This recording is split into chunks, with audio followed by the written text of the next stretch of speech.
Welcome to Suya e-learning for food security, climate change, school feeding program, nutrition education for all.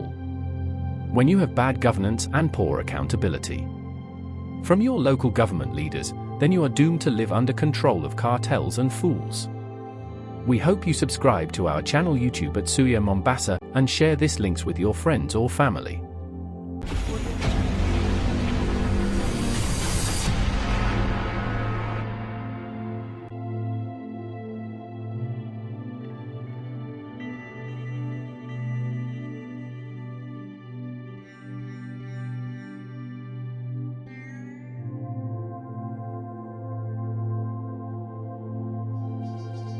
Council of Governors, Agricultural Committee. Background, role of the committee. The committee handles all matters relating to sustainable agricultural practices, poverty eradication by utilization of high-value inputs and equipment, value addition for farmers, food security and drought management, production and marketing, fisheries development, and adoption of technological advancements in agriculture. The committee also addresses matters related to agricultural levies and licenses, devolvement of agricultural projects to counties, sharing of revenue for export abattoirs in Nairobi, intergovernmental relations by developing mechanism for consultation and cooperation for the agriculture sector.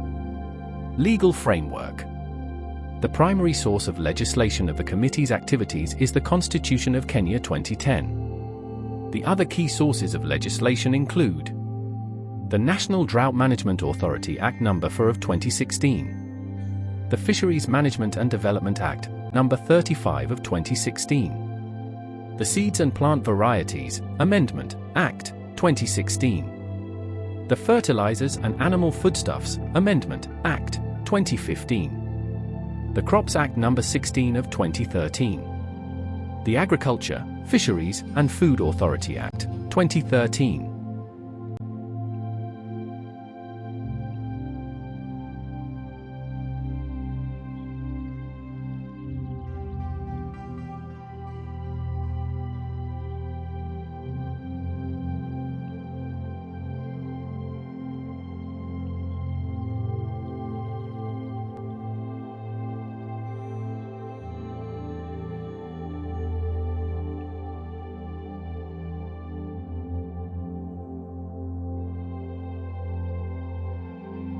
Integrated agroecology, socio-economy.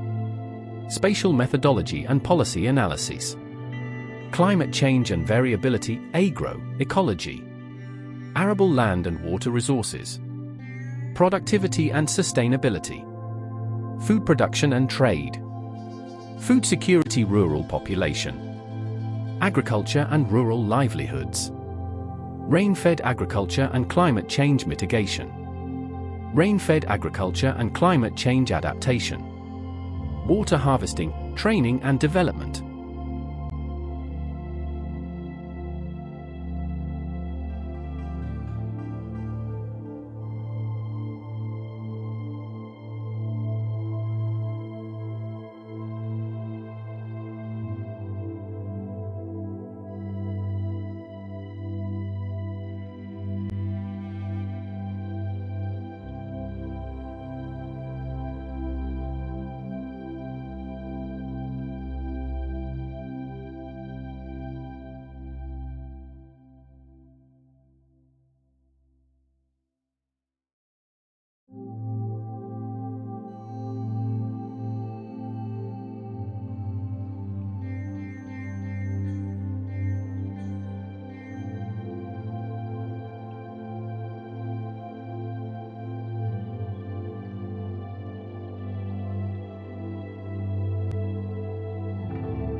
Agriculture and food.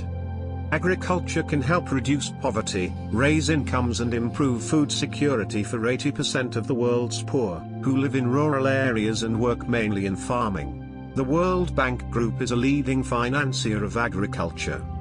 Healthy, sustainable and inclusive food systems are critical to achieve the world's development goals. Agricultural development is one of the most powerful tools to end extreme poverty, boost shared prosperity, and feed a projected 10 billion people by 2050. Growth in the agriculture sector is 2 to 4 times more effective in raising incomes among the poorest compared to other sectors. But agriculture-driven growth, poverty reduction, and food security are at risk. Multiple shocks, from COVID-19 related disruptions to extreme weather, pests, and conflicts, are impacting food systems. The goal of ending global hunger by 2030 is currently off track. Conflicts, climate change, and high food prices are driving food and nutrition insecurity.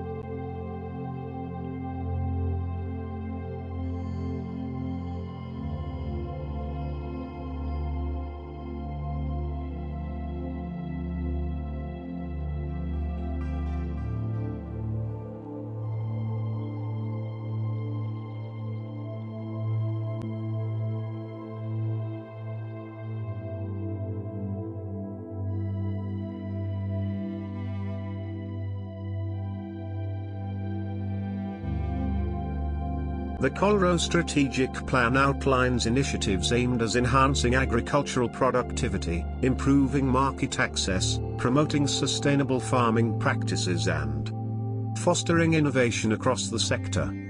Through targeted innovations and collaborative efforts, the plan aims to empower farmers, increase resilience to climate change, and ultimately drive positive change in the agriculture sector.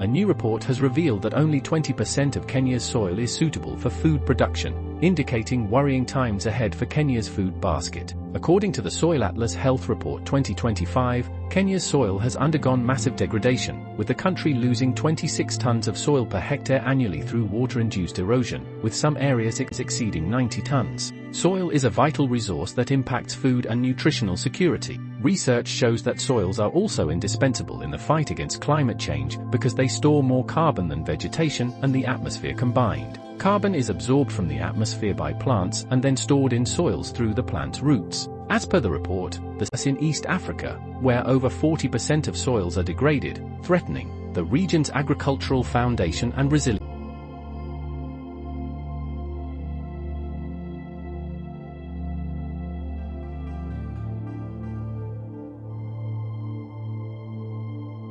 Protect, restore, and promote sustainable use of terrestrial ecosystems, sustainably manage forests, combat desertification, and halt and reverse land degradation and halt biodiversity loss. Protect, restore, and promote sustainable use of terrestrial ecosystems, sustainably manage forests, combat desertification, and halt and reverse land degradation and halt biodiversity loss. A flourishing life on land is the foundation for our life on this planet. We are all part of the planet's ecosystem and we have caused severe damage to it through deforestation, loss of natural habitats, and land degradation. Promoting a sustainable use of our ecosystems and preserving biodiversity is not a cause. It is the key to our own survival.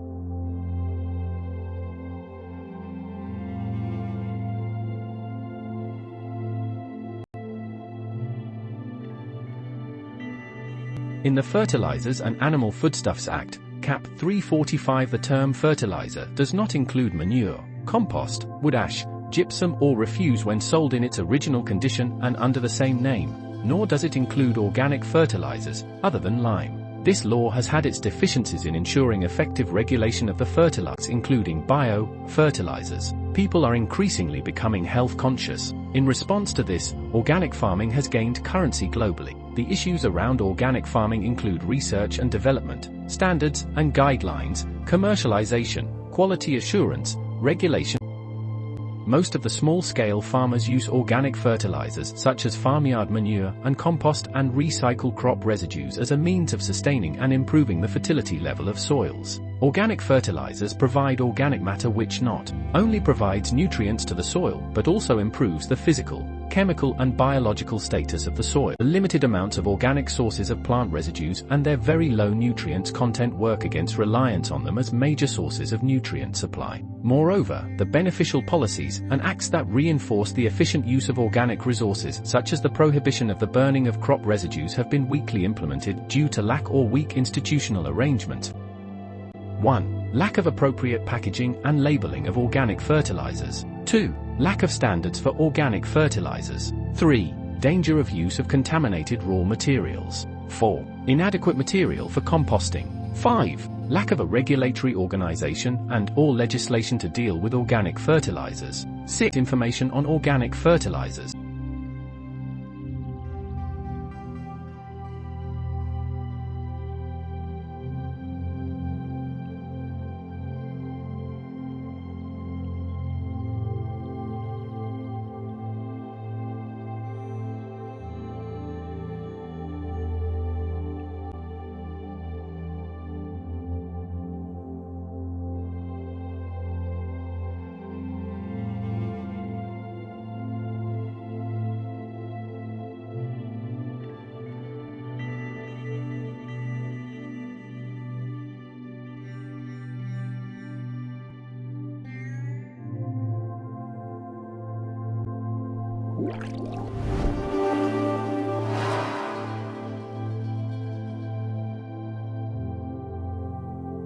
So you made the big move to drip irrigation. Smart move. It's now time to schedule your irrigation. Looks like a big deal? Don't worry, it's easy. Actually, irrigation is all about balancing water availability in the soil. Soil has a capacity to hold water, and plants consume that water. Our job is to give the soil back the water that the plants have consumed. This way your plant never dries out and won't suffer from stress. Okay, so that's clear. We need to apply the amount of water the crop is consuming in order to stay balanced. But how do we calculate field's water consumption? The water consumption of a field is called evapotranspiration, or ET for short. ET is the sum of water that the plants consume by transpiration along with evaporation from the soil. ET is calculated based on meteorological data considering temperature, humidity, wind speed, and radiation. But every plant will transpire a different amount of water, no? Yes, the water consumption of a specific crop in a specific field is called ETC. To find the ETC, we follow a simple equation. Don't worry, it's really easy. Let's take it step by step. The measured value of ET is called ETO. This represents the evapotranspiration from a standardized vegetated surface of grass. Where do you get the ETO values from? Either from a weather station located in your farm or from the NetFM ETO application. So how do you move from a reference grass to your crop in its specific growth stage?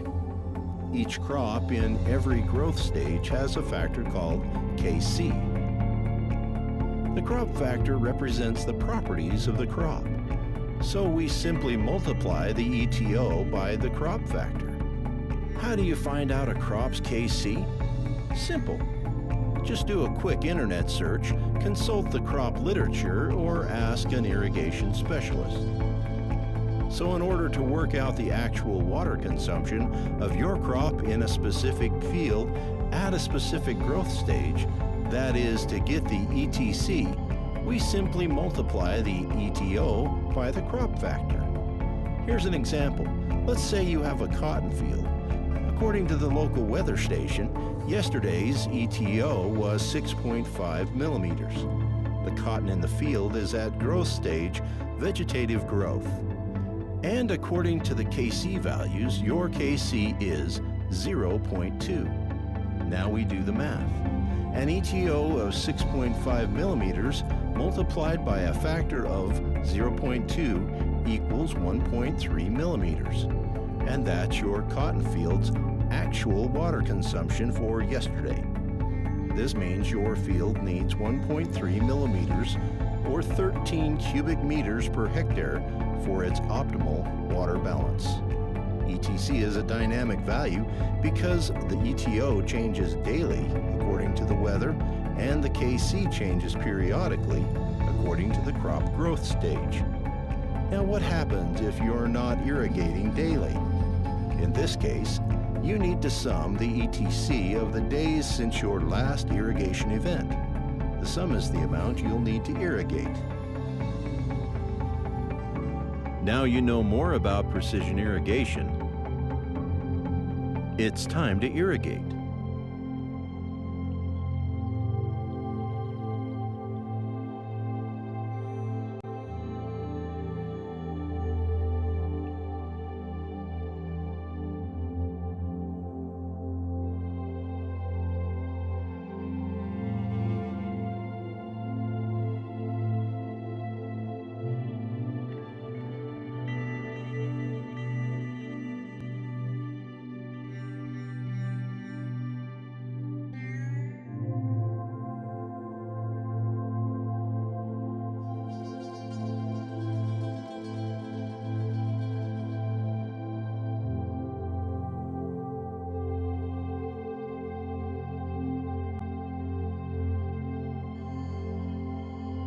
Accelerated programs to significantly increase food production in addition to other interventions so as to reduce the cost of living. B. The need to expand existing job creation programs to create new intervention to address unemployment, in order to absorb thousands of unemployed youths into gainful work. C. The necessity for a public conversation on innovative, prudent, transparent, and accountable use of public resources, along with people-friendly mechanisms for domestic resource mobilization and reducing public expenditure. The importance of constituting a more inclusive government that unlocks the potential of citizens from all sectors to drive national transformation. In furtherance of the administration's commitment to conserving the nation's heritage and splendor, the meeting considered a raft of programs and policies designed to accelerate climate change adaptation within Kenya's terrestrial and aquatic ecosystems. As the onset of the short rains approaches, October-December, Cabinet was briefed on preparations for seedling distribution under the National Landscape and Ecosystem Restoration Strategy 2023 to 2032, which aims to plant 15 billion trees. Cabinet acknowledged with appreciation the growing partnership between the public and private sectors in advancing the tree planting campaign.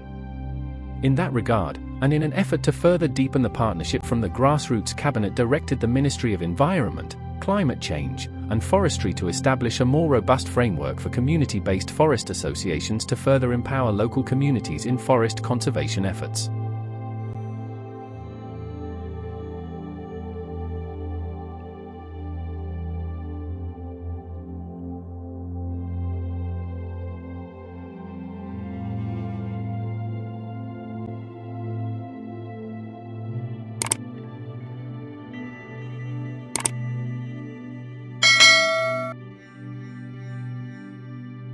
There will come a time when only those that know how to plant will be eating. Chief Oren Lyons. If you like African food systems content, please subscribe and share our channel with your friends and family, or if you're new here, hit the subscribe button so you make sure to never miss our weekly presentation podcast. Agriculture is tool to create health, wealth, shelter, protect environment, food, nutrition and basic skills development for our local communities.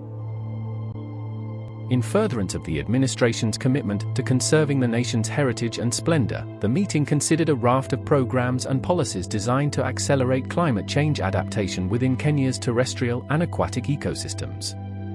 As the onset of the short rains approaches, October-December, Cabinet was briefed on preparations for seedling distribution under the National Landscape and Ecosystem Restoration Strategy 2023 to 2032, which aims to plant 15 billion trees.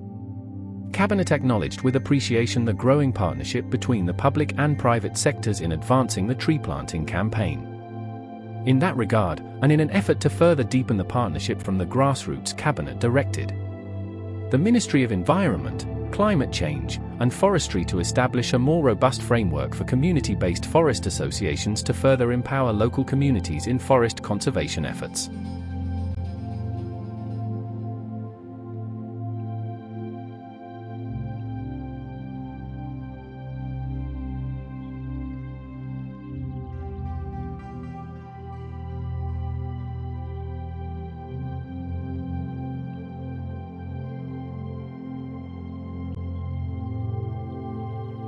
$1 billion will be spent on the acquisition of modern equipment that will enable inmates to receive skills that will in turn help them produce high-quality products. The government will spend $2 billion to buy modern farming equipment to mechanize all prison farms. The government will spend $3 billion to improve correctional facilities and the welfare of prisoners and prison staff across the country, Interior CS Kithio Kindiki has said. He said on Monday $1 billion will be spent on the acquisition of modern equipment that will enable inmates to receive skills that will in turn help them produce high-quality products. The CS said the government is determined to restore the dignity of inmates by providing decent uniforms, mattresses and beds.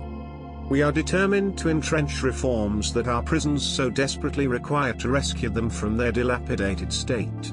We also prioritize the welfare of inmates and prison staff, and in a bid to restore their dignity Revolution is a decision that has shocked many. Prisoners are no longer idle behind bars. They are working, farming and feeding the nation. When President Traoré declared that Burkina Faso would no longer beg for food, he backed his words with decisive action. One of the most groundbreaking policies introduced under his leadership is the integration of prisoners into the national agricultural workforce. What was once a burden on the state, the cost of housing and feeding inmates, has now become a productive force for national development. Through a well-structured initiative, Burkina Faso's correctional facilities are being repurposed into centers of agricultural training and food production. Instead of merely punishing offenders, the government is empowering them with skills that will enable them to reintegrate into society as productive citizens. And the results? Spectacular. Before we continue, kindly hit that like button and subscribe. And now let's break it down in detail. Just last week, Burkina Faso's Minister of Justice and Human Rights, Mr. Edaso Rodrigue Bayala, visited Baporo Prison Center, a correctional facility that has been transformed into a large-scale agricultural site. Standing before vast fields of wheat, maize and rice cultivated by inmates, he made a powerful declaration. This is the first time that this facility has reached such a level of agricultural production. What you see here today is the direct result of the Presidential Initiative for Food Self-Sufficiency and the Agricultural Offensive launched by the Ministry of Agriculture. The vision of the head of state is clear. Burkina Faso must produce what it consumes and ensure that we never rely on foreign aid again. According to Minister Bayala, 90% of Burkina Faso's population is made up of young people. For years, the government has struggled with the challenge of unemployment, crime, and a growing prison population. However, under Captain Traoré's leadership, the state has adopted a new approach, turning the prison system into a productive arm of the economy. The state cannot afford to waste resources feeding people who have the ability to work. Laziness and idleness lead to crime. By engaging prisoners in agriculture, we are not only reducing the burden on the state, but also equipping them with skills that will prevent them from returning to crime. To support this vision, Burkina Faso has introduced a new law on community service. Instead of long prison sentences, some offenders are now given the option to work in agricultural production in exchange for sentence reductions. 1 month of community service reduces a sentence by 3 months. When prisoners work, they not only learn skills but also develop discipline and a sense of responsibility. This makes reintegration into society much easier. This innovative approach is not only improving Burkina Faso's food security, but is also helping to rehabilitate prisoners and reduce crime rates. The impact of this program is already visible. Baparo Agricultural Prison now houses 80 inmates dedicated to full-time farming. During the rainy season, an additional 180 prisoners from Boromo Prison are mobilized to increase production. A new 500-seat detention center is under construction to expand the program and train more inmates in agricultural occupations. As part of the broad-based administration's commitment to advancing accountability and transparency in the management of public affairs as a strategy to combat corruption, Cabinet assessed the progress made under a series of initiatives aimed at strengthening governance and ensuring the prudent use of public resources.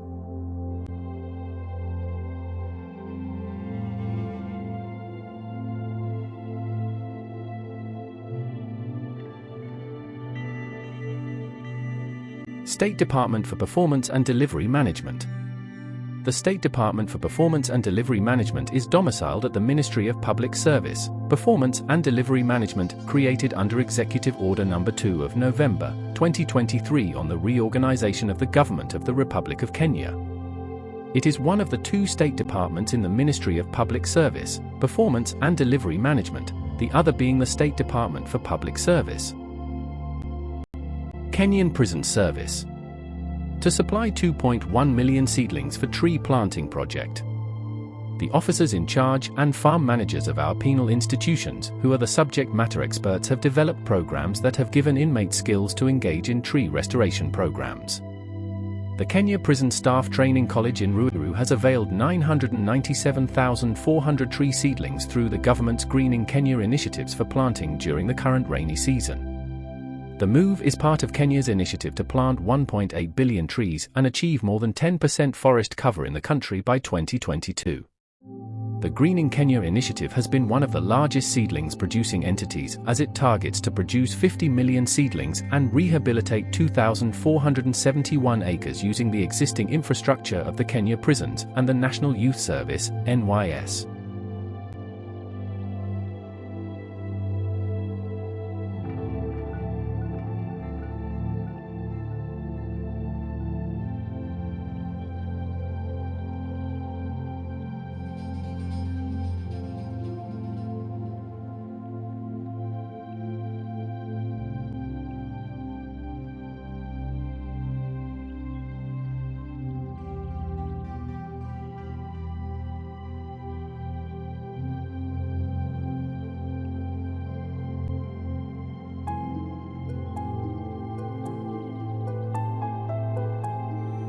MGNREG scheme के तहत innovating watering technique का उपयोग करते हुए बहुत से पौधे लगाए गए और उनकी देखभाल की गई, जिसका सुझाव डॉक्टर के सत्य गोपाल IAS ने दिया था।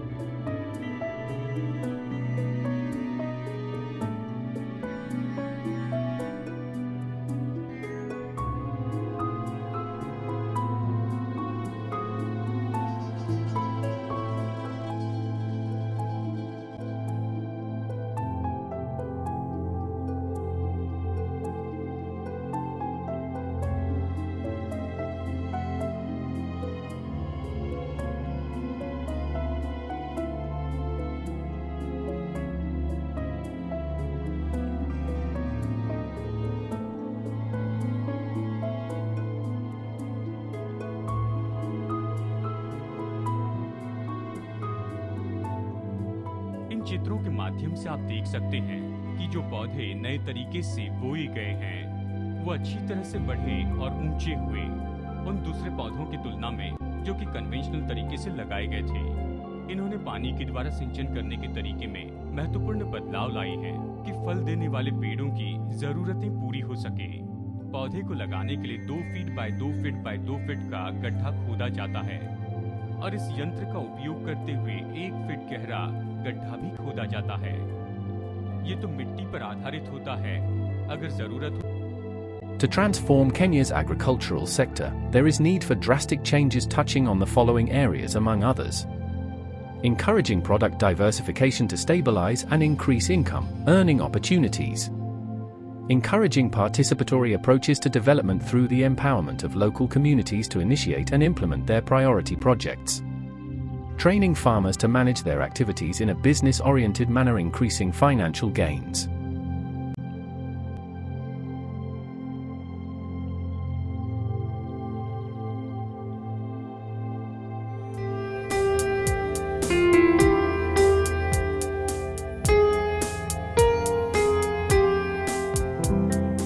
Panchagavya for agriculture use is also becoming popular now. This is a Vedic concept. We are giving a representative composition of Panchagavya out of many combinations in use.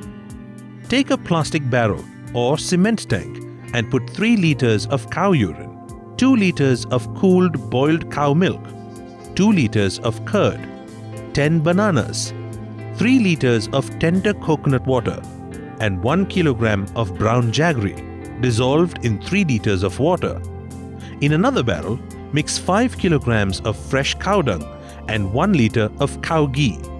Mix the content of these barrels after keeping them separately for 3 days.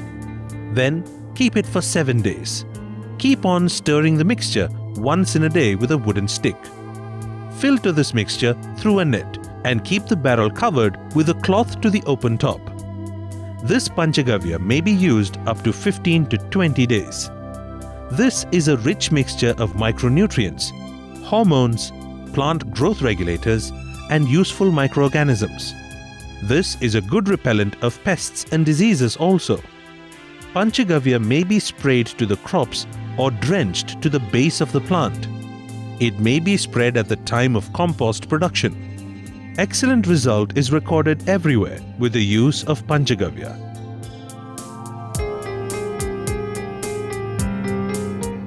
Let us know one more method of supplying nutrients. Mix 10 kilograms of fresh cow dung, 10 liters of cow urine, 1 kilogram of jaggery, and 100 liters of water in a tank or barrel. Use this mixture on next day with irrigation water at the rate of 500 liters per acre. For spraying, mix 10 kilograms of cow dung, 10 liters of cow urine, 1 kilogram of jaggery, and 10 liters of water in a tank.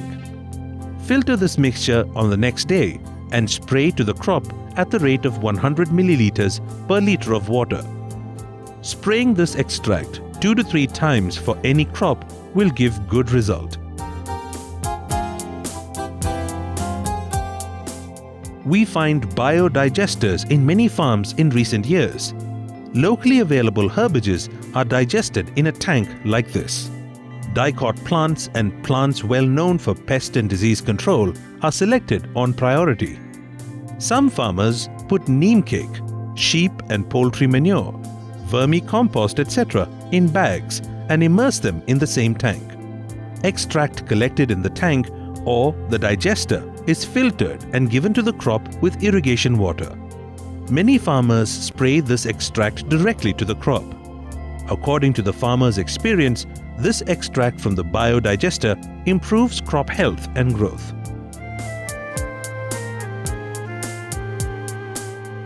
We find farmhouses and cattle shed at a height just next to the garden in Western Ghats region. Many farmers stop producing farmyard manure due to labor shortage. Transporting the manure needs lot of manpower and leads to nutrient loss also. Hence, these farmers flow biogas slurry directly to the garden through pipelines. Slurry is collected in a tank and diluted with additional water. Leaves, straws, etc. are cleaned to avoid clogging of pipeline. This mixture flows to the garden by gravity. Slurry is put to the base of each tree with the help of hose pipes.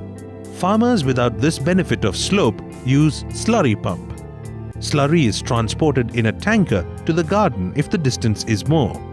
Organic waste available on the farm is put around the tree base and slurry is poured on it twice a year. This may be called as in situ manure production. Here, the wastage of nutrients is very minimal. Earthworms become active and produce vermicompost. This method gives very good result if the moisture is maintained throughout the year in the garden. This method is termed as slurrigation.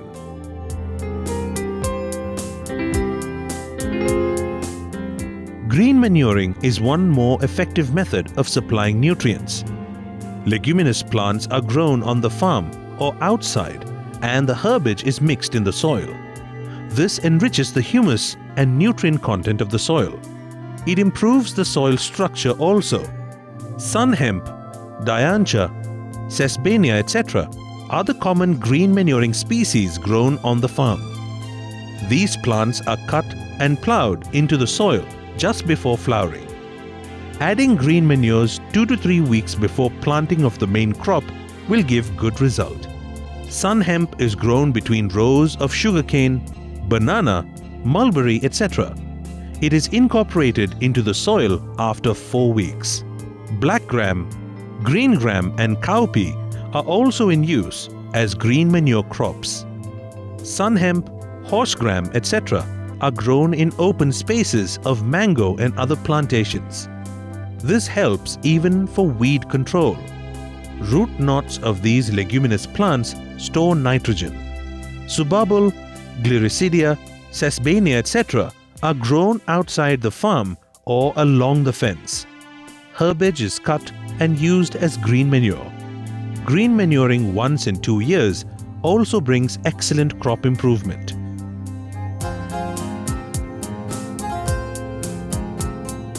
Non-edible oil cakes are the rich sources of plant nutrients. Neem cake is not only useful for nutrient supply but also for pest and disease control. Castor and pongamia cakes are the other cakes in use.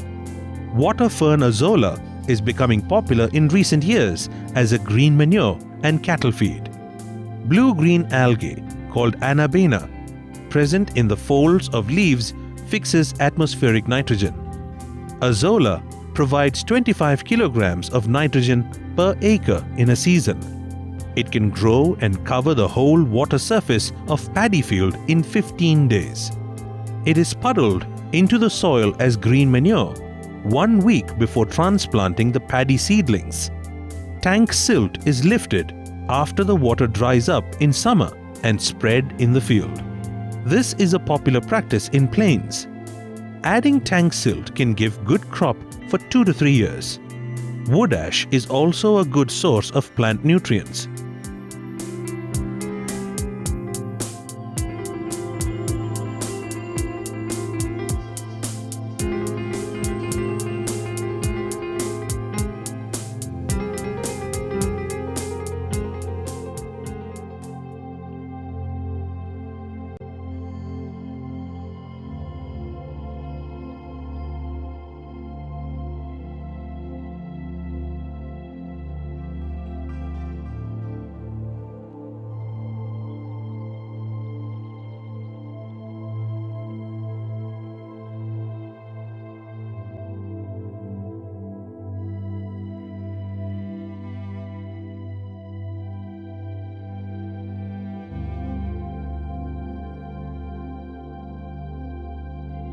From tree planting to tree growing, a paradigm shift towards 30% tree cover.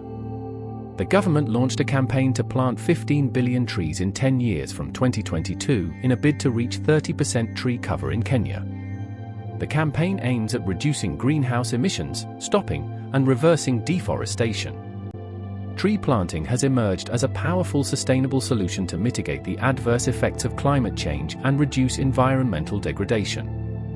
Planting trees not only helps combat climate change by sequestering carbon dioxide, but it also provides a wide array of environmental, social, and economic benefits. Forests act as carbon sinks, helping to reduce the concentration of greenhouse gases in the atmosphere. This has been proven by studies by institutions such as the Intergovernmental Panel on Climate Change, by IPCC.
Mulching is the process of covering the topsoil with plant material such as leaves, grass, twigs, crop residues, straw, etc.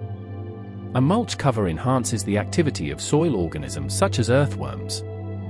Characteristics of a good mulch. The ideal mulch is economical, readily available, and easily applied and removed, stays in place well, and supplies organic matter to the soil, yet is free of noxious weeds, insects, and diseases.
The Kenya Kwanza Manifesto unveiled its platform with agriculture given top priority, with the main drive being agriculture transformation and inclusive growth.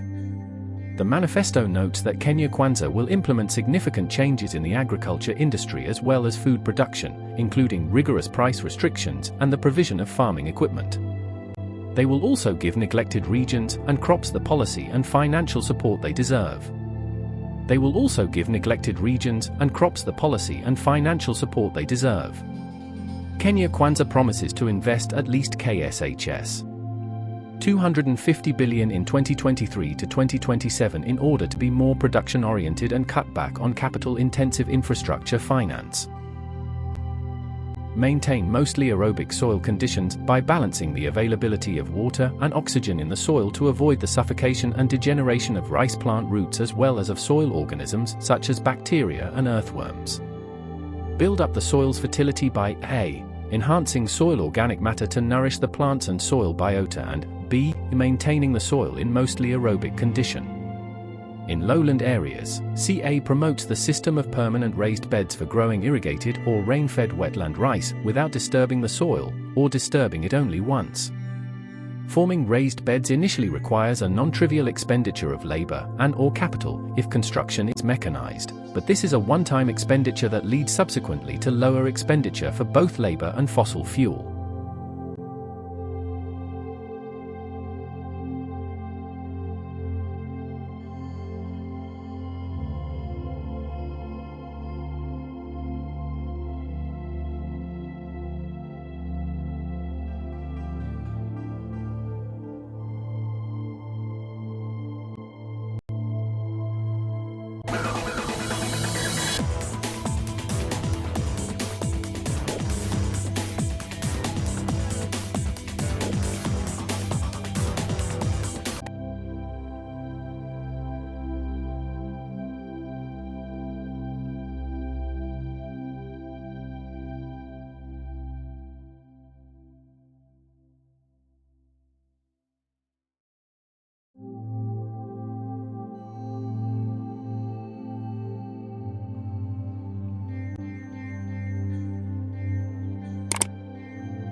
There will come a time when only those that know how to plant will be eating. Chief Oran Lions.